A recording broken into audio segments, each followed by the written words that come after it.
Welcome to Magellan Major Academy. This video gives you book back exercises on pages 95 and 96 for sea fever. The answers are given with the Tamil explanation. 7th English, poem, Unit 1, Term 3 for Samachir Kalvi, prepared and presented by Dr. Amal Arogyam. B. Choose the best answer. The title of the poem Sea Fever means dash, flu fever, the poet's deep wish to be at sea, the poet's fear of the sea. So flu காய்ச்சல் இல்லை இந்த பொயட்டுக்கு வந்துட்டு ரொம்ப ஆழ்ந்த ஆசை கடலுக்கு போகணுங்கிறது, இல்லை அந்த கடலுக்கு போகிறத நினச்சா அவருக்கு இருக்கிற பயம், இதில் எது சரி? The poet asked for fishing net, a big boat, a tall ship. இந்த poet வந்து என்ன கேட்குறாரு? ஒரு மீன் பிடிக்கிற வலை கேட்குறாரா, ஒரு பெரிய போட்டு கேட்குறாரா, படகு கேட்குறா, இல்லை உயரமான கப்பல் கேட்குறாரா? The poet wants to lead a life at sea like, இந்த poet வந்து கடலில் எந்த மாதிரி வாழ நினைக்கிறாரு? The gulls and whales, இந்த திமிங்கலம் மாதிரியும் கடல் பறவைகள் மாதிரியுமா, இல்லை வந்து பென்குயின் அல்ல ஷார்க்ஸ் மாதிரியா, இல்லை பெலிகான்ஸ் அண்ட் டால்ஃபின்ஸ் மாதிரியா? என்ன? நீங்கள் போயம் படிச்சிருந்தீங்கன்னா உங்களுக்கு தெளிவாகவே தெரிஞ்சிருக்கும். ஒவ்வொரு போயத்தையுமே நம்ம வந்துட்டு மனப்பாட பகுதி மாதிரி நினச்சி படிச்சிட்டோம்னாக்க போயம் வர்ற கேள்வி பதிலாம் ஈஸியாக பண்ண முடியும். ஆன்சரை பார்ப்போமா? The title of the poem Sea Fever means the poet's deep wish to be at sea. அதாவது sea feverனா ஐயோ அதை பார்த்து ஆசையாக இருக்கேங்கிறது தான் sea fever. ஃபீவர்னா நோய் இல்லை. poet asked for a tall ship, உயரமான ஷிப் அப்படின்னு தான் கேட்குறாரு அவர் கப்பலை. And the poet wants to lead a life at sea like the gulls and whales. Culls மாதிரியும் வேல்ஸ் மாதிரியும் கவலை இல்லாமல் பறந்து திரியணும் இஷ்டத்துக்கு அப்படின்னு தான் அவர் விரும்புவார். அடுத்தது போமா? I must go down to the sea again, to the lonely sea and the sky. நான் வந்துட்டு கடலுக்கு திரும்ப போகணும், அந்த தனிமையான கடல், அந்த வானம், அதை பார்க்கணும் அப்படின்னு சொல்லி இந்த வாசனம் இந்த இது வந்துட்டு போயம்லேருந்து எடுத்துருக்கிறாங்க. இதில் question, where does the poet want to go? எங்கே போகணும்னு நினைக்கிறாரு அப்படின்னு கேள்வி. வேறுங்கிறது கொஷின் வேர்டு, டஸ் வாண்ட்டுங்கிறது வேர்பு, the poet வந்து சப்ஜெக்ட், therefore ஆன்சர் வந்து the poet wants to go where அப்படின்னு ஆன்சர் எழுதணும். And the wheels kick and the winds swung and the white sail shaking. என்ன மீனிங்? Wheels kick. வீலுங்கிறது என்னன்னு சொல்லியிருக்கோம் நம்ம, இந்த படகு ஓட்டுறதுக்காக ஸ்டீரிங் வீல் ஒன்று இருக்கும். அந்த வீல் வந்துட்டு புயல் அடிச்சதுனாக்க வந்து அதை கண்ட்ரோல் பண்ண முடியாமல் இருக்கும். நீங்கள் சினிமாவில் பார்த்துருப்பீங்க, இங்கிட்டு சுத்த முடியாது, அங்கிட்டு திருப்ப முடியாது நம்மளால். அண்ட் த விண்ட்ஸ் சாங், இது வந்துட்டு இந்த காற்று அடிக்கிறதுல அந்த சத்தங்களை ஊவின் அந்த சவுண்ட், அது பாட்டு. And the white sail shaking, அங்கே அந்த காற்று அடிக்கிறதுனால இந்த செயிலிங், அந்த பாய்மரம் இருக்கே, பாய்மரம் ஆடுறது அப்படிங்கிறதெல்லாம், இதெல்லாம் அவர் ரசிக்கத்தான் போகிறாரு அப்படின்னு. ஸோ கொஷின் வந்துட்டு, what according to the poet are the pleasures of sailing? செயிலிங்னா சும்மா கடலில் அமைதியாக போகிறதில்ல, அவர் ப்ளஷர்னு அவர் என்ன நினைக்கிறாரு அப்படிங்கிறது கொஷின். ஆன்சர் எழுதிறீங்களா? செக் பண்ணுவோமா? The poet wants to go down to the sea. அவர் எங்கே போகணும்னு நினைக்கிறாரு? கடலுக்கு போகணும்னு நினைக்கிறாரு. go down to the sea again அப்படின்னு தான் அங்கே மேலே கொடுத்துருக்கு நமக்கு. And the wheels, poet wants to go down to the sea again இருக்கு. againனா ஏற்கனவே அவர் போயிருக்காரு, திரும்ப போகணும்னு ஆசைப்படுறாரு அப்படிங்கிற மீனிங் இருக்கும். ஆக்சுவலாக இந்த போய்ட் வந்து அவருடைய லைஃப்பில் வந்துட்டு முதல்ல ஒரு வாயேஜ் போயிருப்பார், அமெரிக்கா போயிட்டு, அப்புறம் அங்கேயே தங்கிட்டு அப்புறமா திரும்ப வருவார். அப்போ ஒரு கடல் பயணம் போயிட்டு திரும்ப வந்துடுவார். அப்போ வந்திருக்கும் போது தான் அவருக்கு வந்துட்டு இங்கே வந்துட்டு கார்டியனில் வந்துட்டு பத்திரிகையில் ஆசிரியராக இருந்துட்டு கடைசியாக வந்துட்டு அரசவை கவிஞராக மாறிடுறாரு. அப்போ எழுதுறாரு. அப்போ எழுதும்போது என்னாங்க, முதல்ல போனோமே போயிட்டு போகலையே, திரும்பி ஒரு தடவை போகணும்னு ஆசைப்படுறாரு அப்படிங்கிறது தான் கதையே. And the wheels kick and the winds song and the white sail shaking. Therefore இதெல்லாம் வந்துட்டு ஒரு புயல் நடக்கும்போது நடக்கிற சமாச்சாரங்கள்.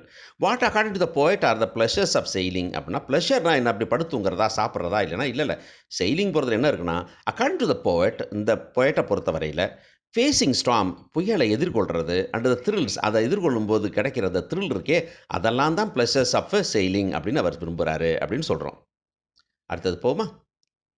And all I ask is a windy day with a white clouds flying. ஒரு காற்று அடிக்கிற நாள், அப்படியே வந்து ஒயிட் கிளவுட்லாம் பறந்து போயிட்டுருக்கணும் அப்படின்னு. ஓகே, இதில் என்ன question? why does the poet ask for a windy? எதுக்காக விண்டி டே கேட்குறாரு? எதுக்காக விண்டி டே பாரு? இது பாய்மர கப்பல், விண்டி டே என்ன பண்ணணும்னு உங்களுக்கு தெரியும். ஓகே, அடுத்தது. And all I ask is a merry yawn from a laughing fellow rover. Therefore இப்படி சும்மா மாதிரி சுற்றி திரிகிற ஒரு ஒரு ஒரு ஒரு ஜிப்சி மாதிரி ஒரு ஆள், வாண்டரர், அவன் வந்துட்டு உட்காந்து கதையெல்லாம் சொல்லிக்கிட்டு இருப்பான். அதாவது மெரி ஸ்டோரினா வந்துட்டு, மெரி யான்னா வந்துட்டு கொஞ்சம் கதை, கொஞ்சம் கற்பனை எல்லாம் கலந்து புனையப்பட்ட கதையாக சொல்லிக்கிட்டு இருப்பான் ஜாலியாக. அதை கேட்கணுன்னு ஆசையாக இருக்குங்கிற மாதிரி தான் அவர் போட்டிருக்காரு. இங்கே கொஷின் என்னென்னா, what kind of human company does the poet want? எந்த மாதிரி மனுஷன் வேணுங்கிறாரு அப்படின்னா, எந்த மாதிரி மனுஷன் வேணும்? ஒன்றும் கவலை இல்லாமல் சுற்றிக்கிட்டு இருக்கிற ஒரு ரோவர் வேணும்னு வைப்பார். அதான் question answer. Okay. And quiet sleep and sweet dream when the long tricks over. Sir இப்போ அப்படிலாம் முடிஞ்ச விடுப்பார், வந்து கடல் பயணம் முடிஞ்சு விடுப்பார், கொஞ்சம் ரெஸ்ட் எடுத்துகிட்டு அதுக்கப்புறம் என்ன வேணும் அப்படின்னு கேட்குறாரு. என்ன வேணும்? What is the poet want to do after his voyage is over? அந்த வாயேஜ் முடிஞ்சு வைப்பார், பயணம் முடிஞ்சு வைப்பார், என்ன பண்ணணும்னு நினைக்கிறாரு அப்படிங்கிறது கொஷின். ஆன்சர் எழுதிட்டிங்களா? செக் பண்ணலாமா? What does the poet ask for a windy day? Why does the poet ask for a windy day? The poet ask for a windy day எதுக்கு? To travel fast. காற்றடிச்சா தான் வந்துட்டு பாய்மர கப்பல் வேகமாக போவோம், அதுக்காக தான் அவர் விண்டி டே கேட்குறாரு. What kind of human company does the poet want? The poet wants a laughing fellow rovers company. therefore அவர் என்ன வேணும்னா ஒரு மனுஷன், எப்படி மனுஷன் லாஃபிங் சிரிச்சுக்கிட்டு கதை சொல்லிக்கிட்டு இருக்க ஒரு ஊர் சுற்றுற மனுஷன் வேணும் அப்படின்னு நினைக்கிறாரு. And quiet sleep and a sweet dream when the long trick's over. What does the poet want to do after his voyage is over? The poet wants என்ன வேணும்? A quiet sleep and a sweet dream. ஒரு அருமையான தூக்கம், நல்ல கனவு வேணுங்கிறாரு. To do after his voyage is over. Okay. D. Poem appreciation. Fill in the blanks with the correct rhyming words from the poem. நான் சொன்ன மாதிரி மனப்பாடம் பண்ணியிருந்தீங்கன்னா உடனே எழுதலாம்.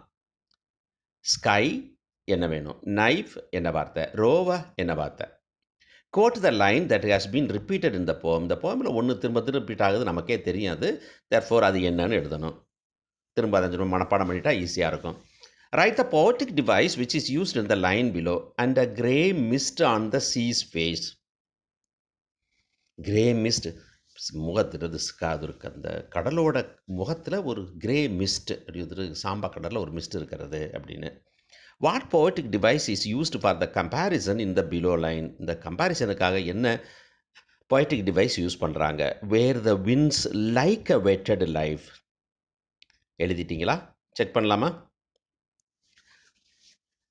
fill in the blanks with the correct rhyming words from the poem. sky by, knife life, rover over. இது அப்படியே போப்பில் இருக்குது. quote the line that has been repeated in the poem. I must go down to the sea. இதான் வார்த்தை. I must go down to the sea. திரும்ப திரும்ப கடலுக்கு போகணும்னு சொல்லுவார்.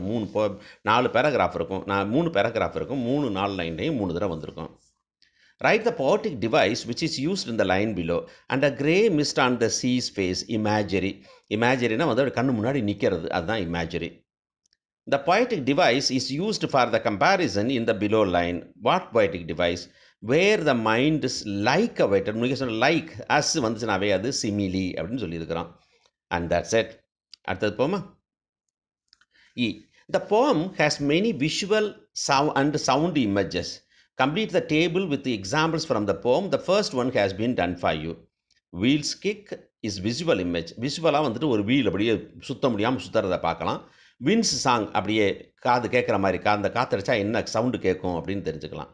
இந்த மாதிரி விஷுவல் இமேஜ் வேறு என்ன இருக்குது அப்படின்னாக்கா, ஒயிட் செயில் அப்படின்னு இருக்குது, வெள்ளை கலர் பாய்மரம் கண்ணு முன்னாடி தெரியும். கிரே மிஸ்ட், கடல் முள்ள ஒரு இதில் வந்துட்டு அப்படியே கிரே கலரில் மிஸ்ட்டு தெரிகிறது. ஒயிட் க்ளவுட், அப்படியே மேலே வந்து வெள்ளை கலரில் வானம் வந்து மேகம் தெரிகிறது. இப்போ சவுண்ட் இமேஜஸ் வின்ஸ் சாங் மாதிரி செயில் ஷேக்கிங், அப்போ பாய்மரம் தட்டுன்னு அடிக்கும்போது சத்தம் கேட்க முடியாது, அந்த சத்தம். இந்த ரன்னிங் டைடு, இந்த வந்துட்டு அலை ஓடுறதுல அந்த ஓடுறதுல கிடைக்கக்கூடிய சத்தம். சீகல்ஸ் கிரையிங், அந்த கடல் பறவைகள் வந்துட்டு சத்தம் கிரையிங்னா அழுவுறது இல்லை, அது ஆக்சுவலாக பெரிய சத்தம், அதான் கிரையிங். ஓகே, தேங்க்யூ ஃபார் வாட்சிங். Like, share, comment and two subscribe Magellan Academy. Thank you.